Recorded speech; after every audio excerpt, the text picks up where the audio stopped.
गडरी और भेड़िए की। गडरिया क्या होता है? गडरिया क्या होता है? जो भेड़ों को चराता है। भेड़ों को चराने वाला क्या होता है? गडरिया होता है। जोर से बोलो, क्या होता है? गडरिया। तो हम आज कहानी किसकी पढ़ेंगे? एक गडरिया और भेड़िया की। ये शेर है, हाँ चलो शेर भी मान लो, है ना? होता आखिर में भेड़िया है। तो एक भेड़िया और एक गडरिया की कहानी है। तो एक गडरिया था, अपनी भेड़ों को चराने जंगल में ले जाता था और शाम को वापस आता था चरा के। तो उसको क्या शैतानी सूझती थी दिन भर।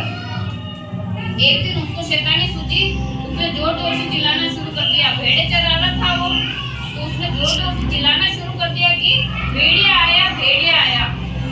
क्या आया? भेड़िया आया, भेड़िया आया, मेरी भेड़ों को खा जाएगा।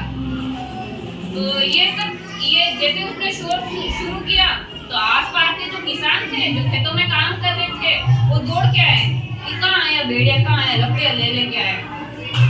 जैसे वो आए तो उन्होंने देखा कि कोई भेड़िया है ही नहीं, ये तो ऐसे ही चिल्ला रहा था। गडरिया क्या कर रहा था? ऐसे ही चिल्ला रहा था। और दूसरे दिन भी वो वहां से चले गए फिर किसान। दूसरे दिन भी गडरिया ने ऐसे ही किया कि भेड़िया आया, भेड़िया आया, ऐसे चिल्लाने लगे। वापस किसानों ने आके देखा तो कोई भेड़िया है नहीं। फिर तीसरे दिन भी उसने ऐसे ही किया। अब तीसरे दिन किसान आएंगे क्या? नहीं आएंगे ना। तीसरे दिन जैसे वो गडरिया चिल्लाया, भेड़िया आया, भेड़िया आया, तो कोई किसान उसकी मदद करने नहीं आया। क्यों नहीं आया? झूठ बोल रहा था 2 दिन तक। 2 दिन तक वो ऐसे ही झूठ बोल रहा था कि भेड़िया आया, भेड़िया आया। फिर कोई किसान आया ही नहीं उसकी मदद करने के लिए।